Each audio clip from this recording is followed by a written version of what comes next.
It feels like the Nashville Predators fans were just a little bit gaslit last week by head coach Andrew Brunette. Let's discuss on today's Locked On Predators podcast.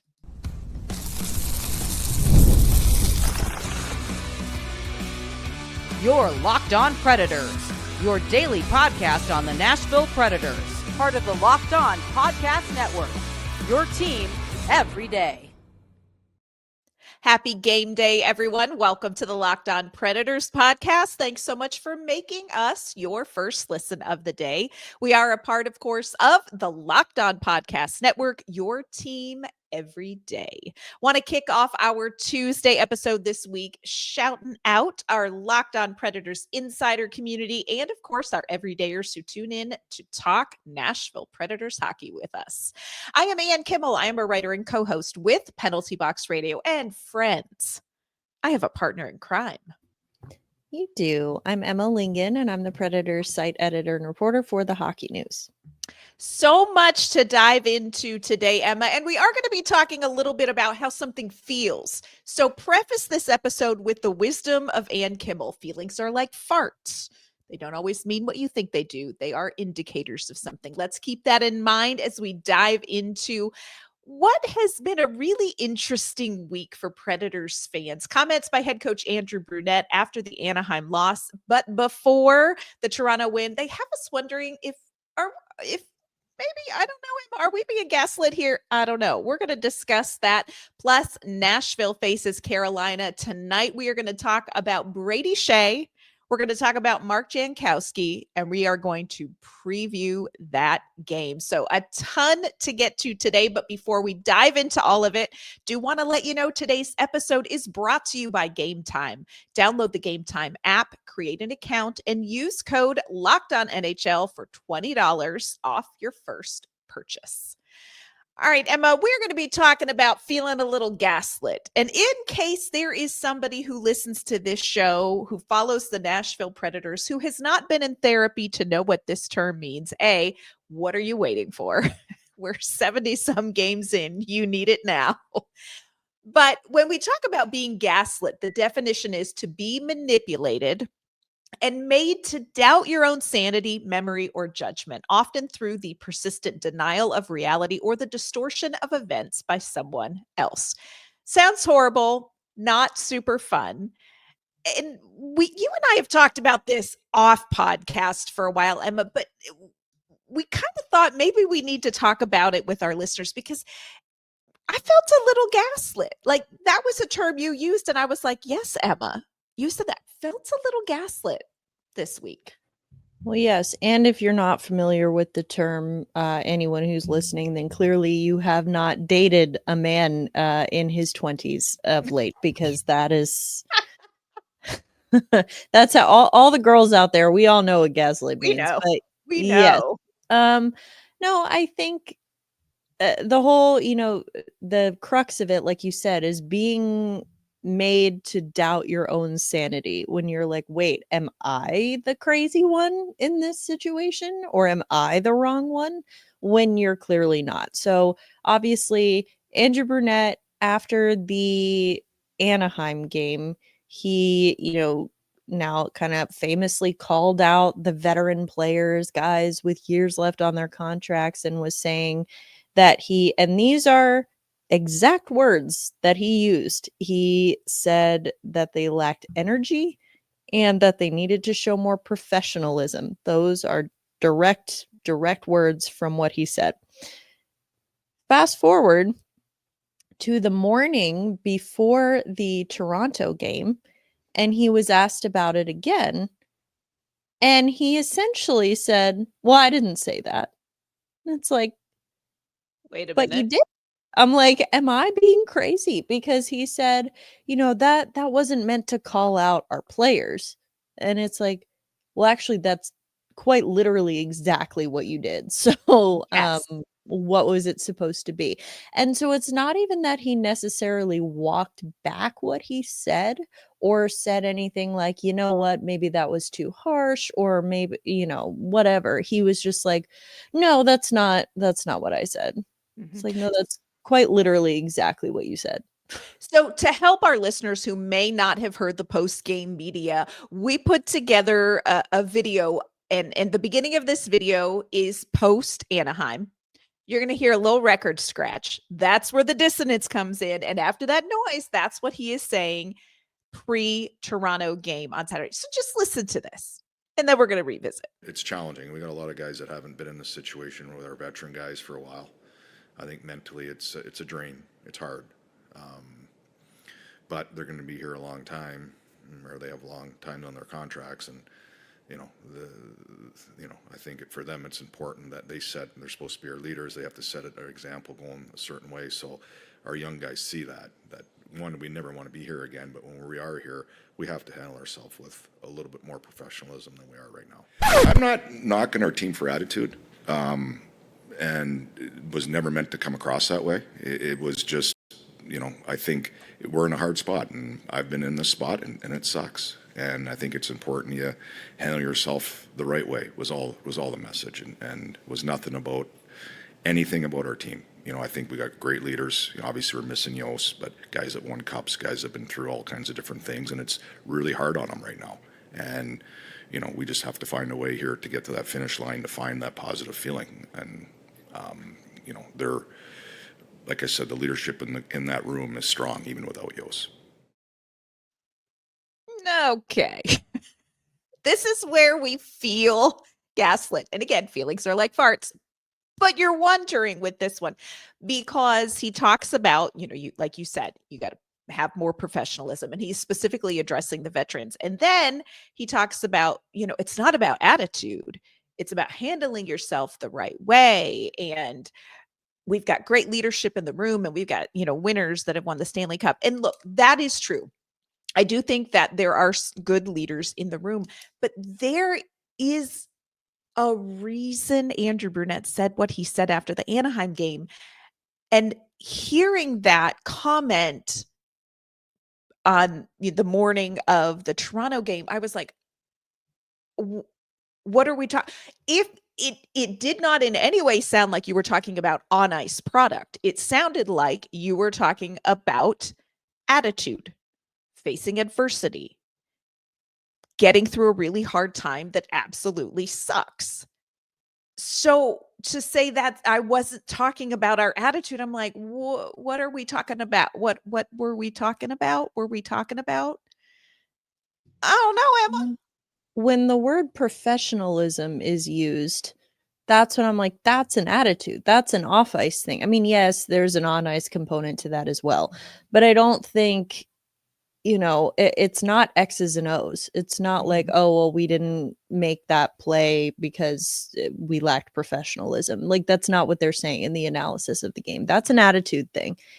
Whether he wants to admit that or not, that's what it is. And, I don't think it's productive. That doesn't mean that people with their little drama cauldrons aren't going to do it. But I don't think it's productive to speculate which specific players he was calling out with that original comment. A lot of people are reading into things that may be true, but also may not. And we really have no strong reason to believe one way or the other. So I think the point is, though, first off, before he even made the comment the morning of the Toronto game, and we're still kind of mulling over what he said, calling out the veterans after Anaheim, a lot of us are like, okay, dude, where was that? Like in December? Right. Why are you just doing this now? Because that was one of the most candid press conferences that he has ever given, not just this year, but in the entire almost 2 years that he's been here. And at this point, it'd be different if like right now, if Nashville was like a bubble team and, trying to make the playoffs, that could serve a different purpose. But right now, why are you doing it now? I mean, this should have happened months ago. And it also highlights the fact that, something you and I have talked about ad nauseum on the show, which is that just the difference in standards that he holds for the veteran players and the younger players, because, it's, if you're not gonna, like, I do understand that there's more than one way to discipline players and, hold them accountable. I understand that. So maybe you don't want to scratch your veteran players after they make one mistake like you do with all the young kids. But there's still a way, like speaking to them through the media, to get their attention. And the fact that Brunette chose not to do that until March after they're out of the playoff race, it's like, Right. why? Like, is he just throwing things at the wall to see what sticks? I mean, at this point, it's too late. Yeah. I agree with you. I think that there is something to that. Of course, Andrew Brunette's going into that post-game press conference feeling frustrated, but I do think that head coaches in this sport, in any sport, are so cognizant of their words. That, like you said, I think this was extraordinarily candid of Bruno. And I think that he is cognizant of his words. And so to kind of walk it back felt a little weird. Now, I do have a theory on why he may have said what he said pre-Toronto. Coming up, I'm going to tell you my theory of why it seems like maybe he was changing his tune pre-Toronto. We're going to talk about that. We are also going to talk about Mark Jankowski, noted goal scorer, Mark Jankowski, and Brady Skjei. Today's episode's brought to you by our friends at FanDuel. March Madness is here, and FanDuel is giving you the chance to get in on the action like never before. Right now, new customers can get $200 in bonus bets when your first $5 bet wins. That's 200 extra bucks to use on everything from buzzer beaters to Cinderella stories and even who is cutting down those nets. The FanDuel app is simple to use, and when you win, you get paid instantly. There's no waiting around. Visit FanDuel.com and get in on the college hoops action all tournament long. Are you looking for a snack that is both delicious and nutritious? Crack into a good source of protein with Wonderful Pistachios. Wonderful Pistachios is one of the highest protein nuts. Each 1 ounce serving has 6 grams of protein, giving you over 10% of your daily value. Plus, they are packed with fiber and better for you unsaturated fats to help keep you feeling fuller longer. I personally am a no shells variety kind of girl. It is a perfect grab and go snack for busy days, whether I am sitting here at my desk working or driving down to Bridgestone Arena, or I just hit that point in the day where I know I need some protein. They are a great go-to. And if you love cracking open every shell for that satisfying crunch, the in-shell options are a classic favorite. Get snacking and get cracking with the snack that packs a protein punch. Visit wonderfulpistachios.com to learn more. All right, Emma. So I'm just going to throw this out there and just see what you think of this, because we have been racking our brain trying to piece together what did we hear in these two very different conversations. The question about attitude Saturday morning before the Toronto game, I think it is of note that question came from a Toronto media member. And it just sort of makes me think, I will complain to my best friend about my husband when he irks me. But if an acquaintance says, "How's your marriage?" I'm going to say, "It's fantastic." And so I wonder if in a room of Nashville media only, especially because it is the Toronto media, I wonder if he felt like he had to send a different message to the NHL than maybe he sent post game to the Nashville Predators. I'm just throwing that out there to say, is this a way that might make it make sense? Because friends, otherwise it just does not make a lot of sense. Yeah, I think that actually is a good point. It was a Toronto media member who asked the question, and it was the way it was framed was, how much of this issue or the struggles that this team is having are related to the captain, Roman Josi, being out of the lineup. And then, that was the original question. And then Bruno goes on and says, well, obviously he's our best player. Of course we miss him, blah, blah, blah. And the media member came back and said, like, no, I mean, attitude. Like, we know the on ice product has suffered when Roman Yosi's not there, but like attitude wise. And that's when he was kind of like, oh no. Yeah, that's an interesting thought, interesting point. There could be something there. I don't know. It felt like there was a message sent from Andrew Brunette to the veterans specifically. My other question for you, Emma, is do you feel like it was effective? Because look, we have seen Philip Forsberg score 3 goals in the last 2 games. Do you think it really has anything? Does one have anything to do with the other necessarily? Or how would we know?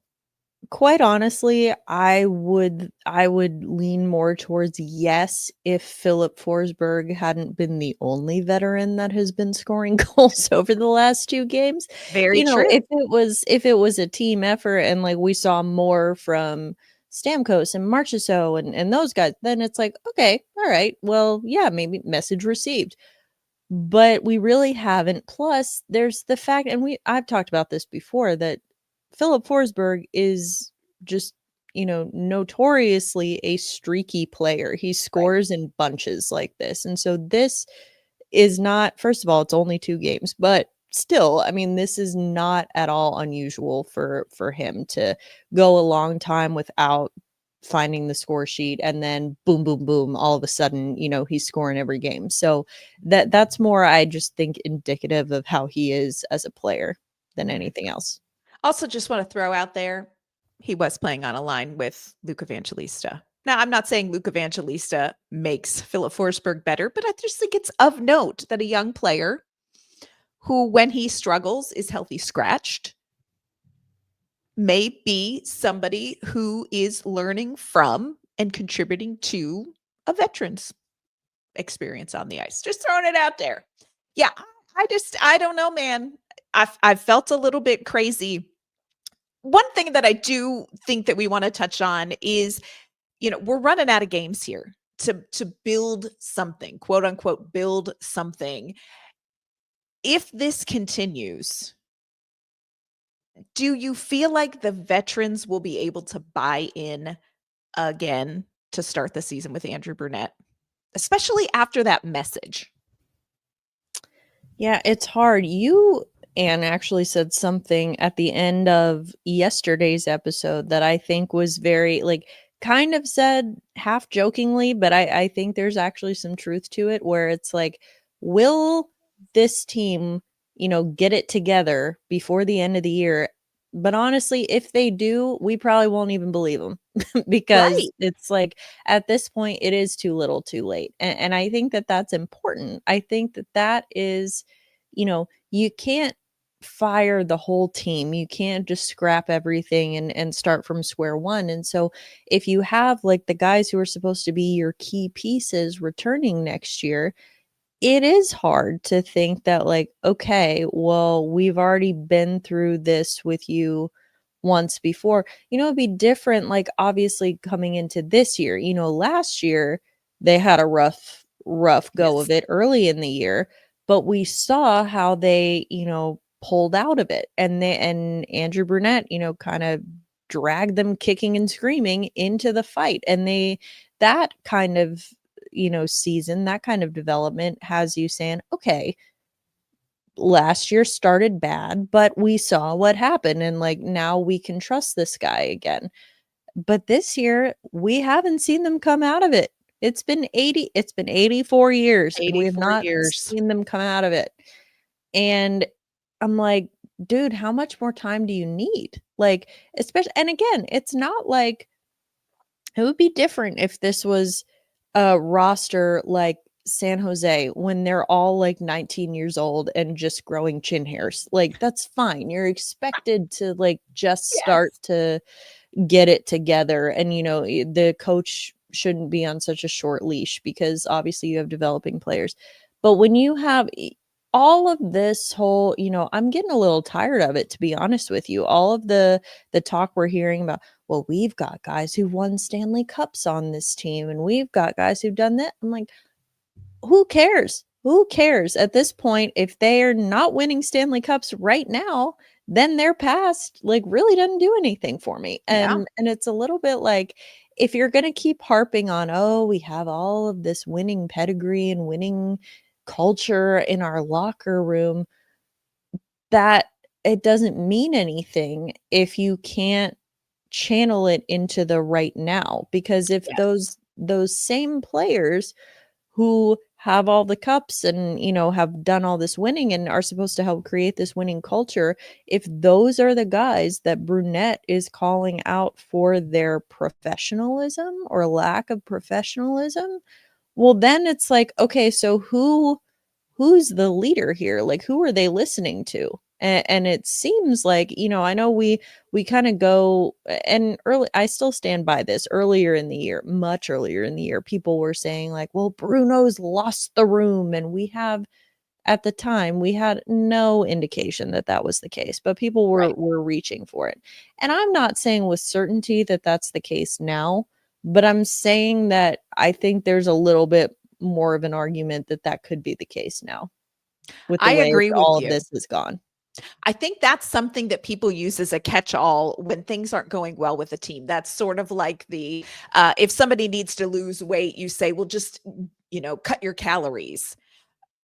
Okay, there's a lot more that goes into it than that. And this is that in the hockey world. Well, the coach has lost the room. And it's sort of this nebulous, immeasurable assessment. So you can't really be wrong, but you're not 100% sure you're right. But like, I am with you.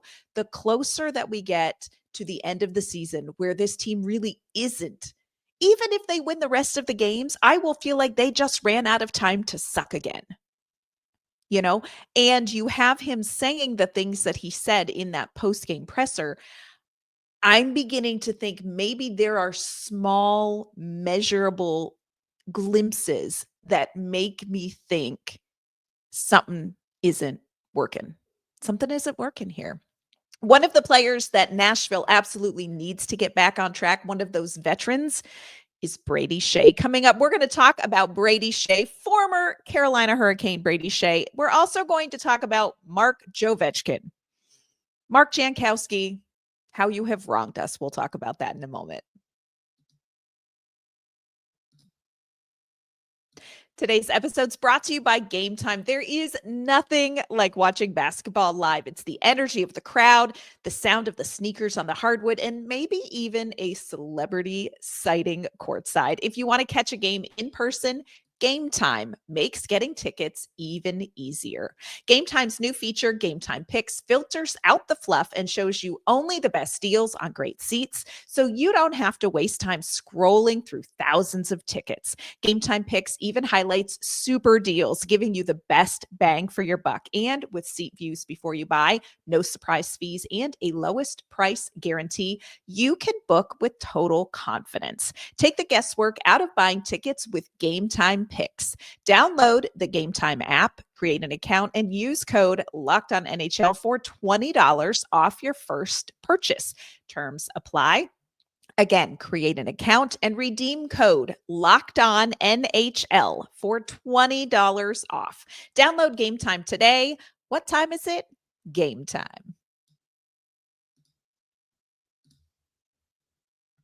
All right, Emma, I don't know if you know this little fun tidbit, but did you know that you can now get Locked On Predators on Fire TV? That's right, Emma. On your Fire TV device, you can open up the free Fire TV Channels app. You can click on the Nashville Predators logo, and friends, Emma and I are going to pop up.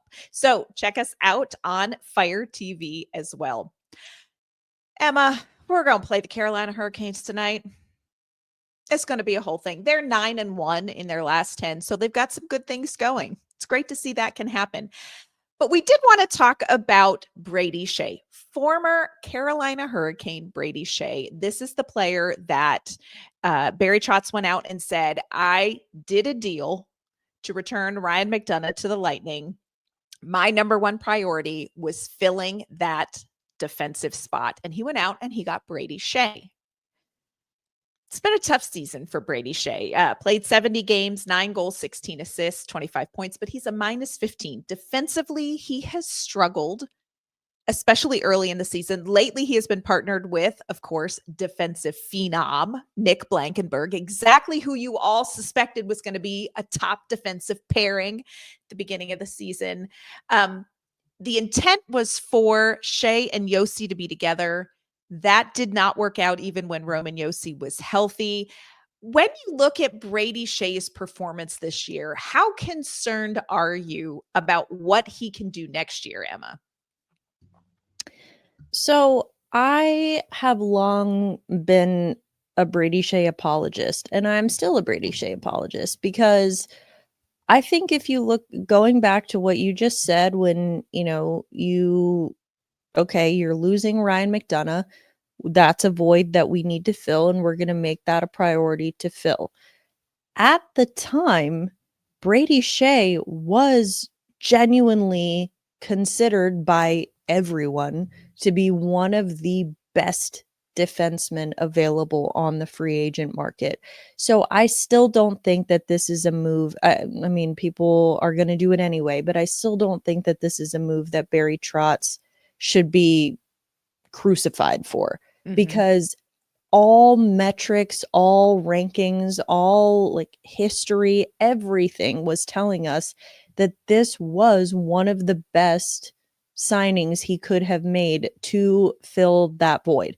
Now, that being said, I am not at all trying to argue that he hasn't had that bad of a season, because he has. I mean, it's been bad, but you know what? So has everyone else. And Right. I'm getting tired of a lot of people just dumping on Brady Skjei all the time for, being so bad. Yes, he has not looked like himself this year. I will be totally honest, because again, I've seen what he can do defensively and offensively, but even defensively, I've seen what he can do. And he looks like he's lost out there.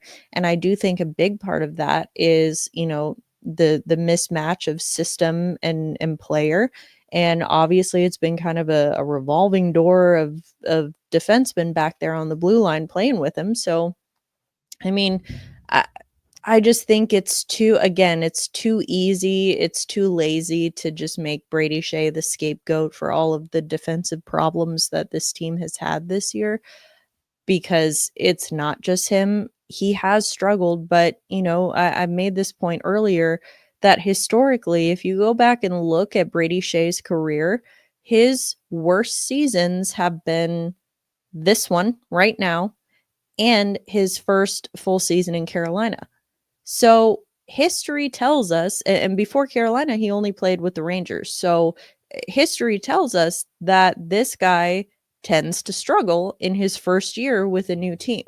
And so I think it's everyone who's, this was a terrible signing and we're stuck with him for 7 years, blah, blah, blah. Look, I know it has felt like 84 years, but it really has not been that long. And I think that if you get him in the right system with the right coaching, that he could really, really reach his full potential with this team, because I've seen that full potential and it is not what we are seeing right now. I think that is true of the other veteran signings. And I know that's a big take and a big leap for a lot of people who are ready, like you said, to crucify Barry Trotz for not just the Brady Skjei signing, but for bringing in Marchessault and Stamkos. What have you done? And they haven't panned out and we're paying all this money. I don't think you can judge Barry Trotz on those offseason signings collectively after this season. I just don't think. I think you need to see what happens next season in perhaps different circumstances, and then let's measure it out. I'm with you. So disappointed in Brady Skjei's season this year, but also don't feel like he is necessarily a mistake signing. I would agree with that. One of the things that many people feel like was a mistake now, y'all didn't at the time, Mark Jankowski, noted goal scorer Mark Jankowski, who, friends, has an astounding shooting percentage with the Carolina Hurricanes. of 75%. And if you think I'm joking, we mathed it out. Yeah. Mark Jankowski, 7 games he has played so far with the Carolina Hurricanes. Remember, he was that late trade deadline trade. Like, he did not even know he was going to Carolina till a couple hours after the deadline. He has 6 goals in 7 games. He is at a +5. 6 goals scored on 8 points. Now, again, not a great mather, but even I know that's a 75% shooting percentage. Fire. What's so interesting is he has so far played about 2.5 minutes less average ice time with Carolina. So he's like scoring goals and getting more rest while he's doing it. Now, friends, this trend is not going to continue, although I wish Mark Jankowski a 75% shooting percentage for life. Delightful fella. I think he's playing on a better team, Emma. I think there's always that bump with a change. And I think Nashville is a team that has more of those kind of multi-purpose players like what Mark Jankowski is. If you're the Carolina Hurricanes and you maybe don't have that guy, Mark Jankowski is going to come in and he is going to fill a role. Nashville kind of has those guys. So what do you expect from Mark Jankowski? And quite frankly, what do you expect tonight when Nashville faces the Carolina Hurricanes?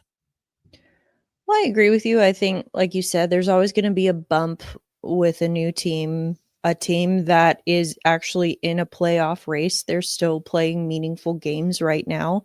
I think I mentioned this on a previous episode too, but Carolina did, publicly, the optics on Carolina at the trade deadline were not good because they weren't able to hold on to Mikko Rantanen. So they send him to Dallas. They also now are without Martin Necas, who they had to trade to get Rantanen in the first place. And so everyone's kind of like, oh, Carolina, this is such a bad look, blah, blah, blah. Now, that kind of, negative press, I think, certainly would light a fire under a team. And they're like, oh, we'll show you.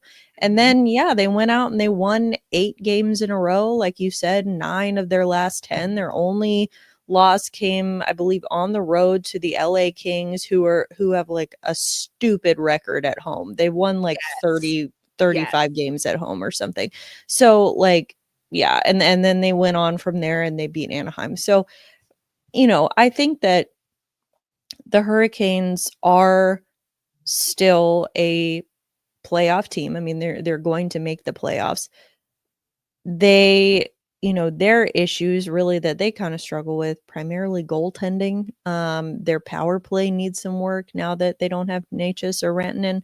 But I think that this is still, overall, this is a more well-connected team, and they are playing for something, not just the playoffs, but they're playing for that kind of personal pride of like, well, we'll show you, we don't need Mikko Rantanen, and I think that, is that going to last through the end of the year? No. Like, I mean, these things are always short-lived, but I think that, it's just just such a different situation that Mark Jankowski's in now.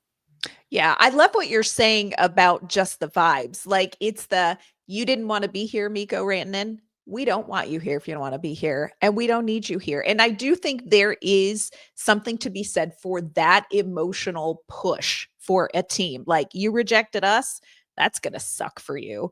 And Carolina, like you said, Carolina's it's a well-constructed team.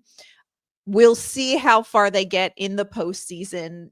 Like you said, there are maybe some spots where you think, okay, you really want to be hitting your stride at this point in the season with things like goaltending, with the power play. For me, what I want to see from Nashville is scoring at 5-on-5. Now, frankly, you all know we'll take a goal no matter how it comes. But Nashville has to score at 5-on-5. Here is why. Carolina has the best penalty kill in the league. They will give Nashville's power play nothing.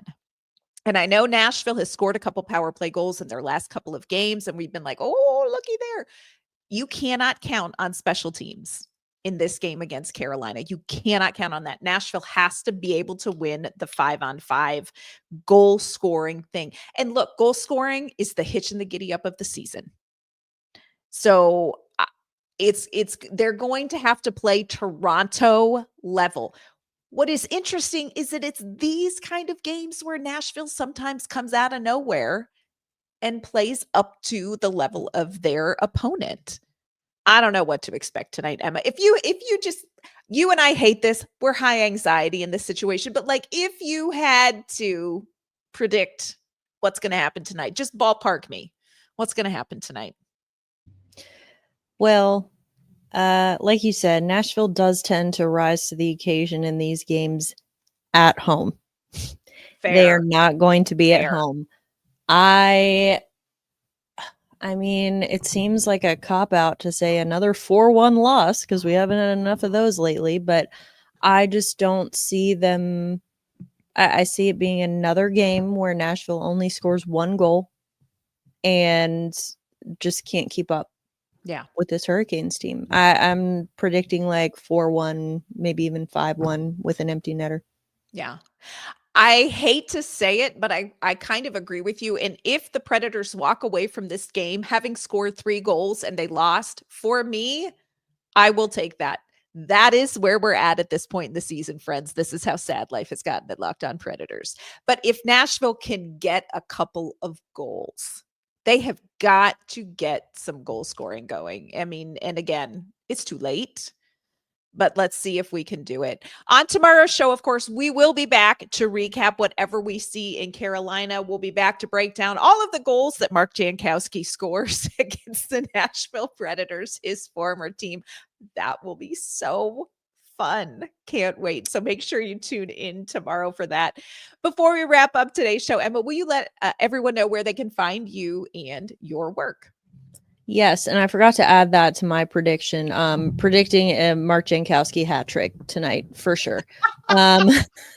You can follow me on Twitter and Instagram at Emma_Lingen, and you can find my work online and live game coverage during that Carolina game at the Hockey News. You can find my work with Penalty Box Radio. You can find me on social media at AnnK_Mama on Ice. Also, 6 p.m. Central Time puck drop.